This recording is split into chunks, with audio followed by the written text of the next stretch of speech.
Winter really tests your patience when you're an outdoors person. It becomes harder and harder to go out and enjoy the beauty.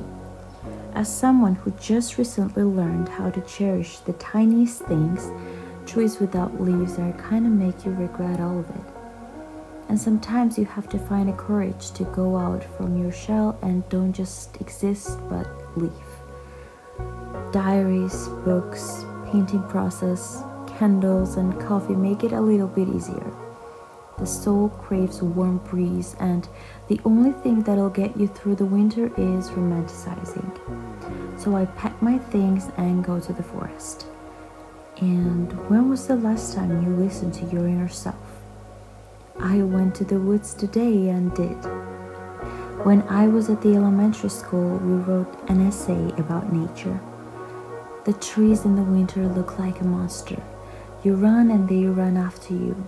It seems like they have to tell you something so important that it's impossible to be postponed. My teacher smiled when she read this quote written on my notebook at the age of 6 or 7. She called my mom and she said I was too sad and there was melancholy in me. My mom laughed and said, I know she loves to be sad. And I really did. I enjoyed it because I romanticized every single second of my life, even then when I was at the elementary school. That's what I do even today, pretend that I'm in a movie.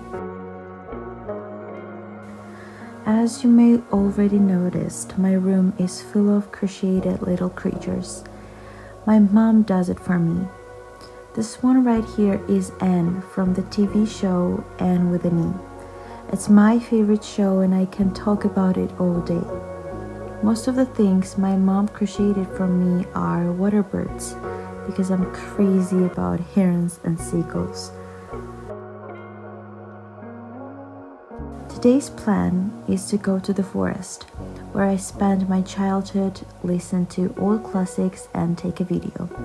Is it so necessary to make it look so cinematic? Absolutely, because the scenery itself is vintage and nostalgic.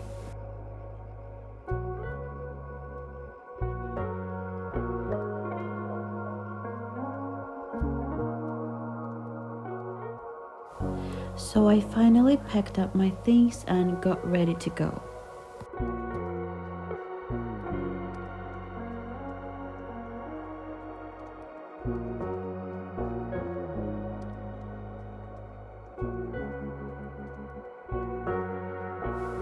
The feeling is always bittersweet when I'm going in there.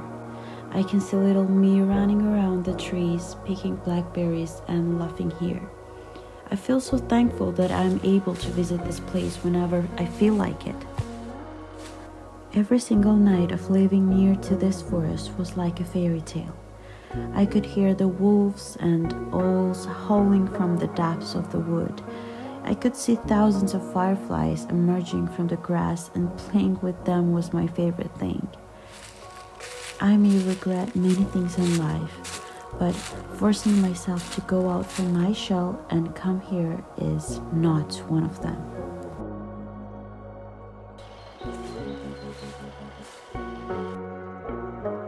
I feel so lucky that I'm able to come here, to breathe the air, to just sit down and read a book, paint a little bit, maybe look out for the mushrooms and just calm myself down from the chaos of the city, from the noise of the cars, and finally find the peace that I was looking for in my shell.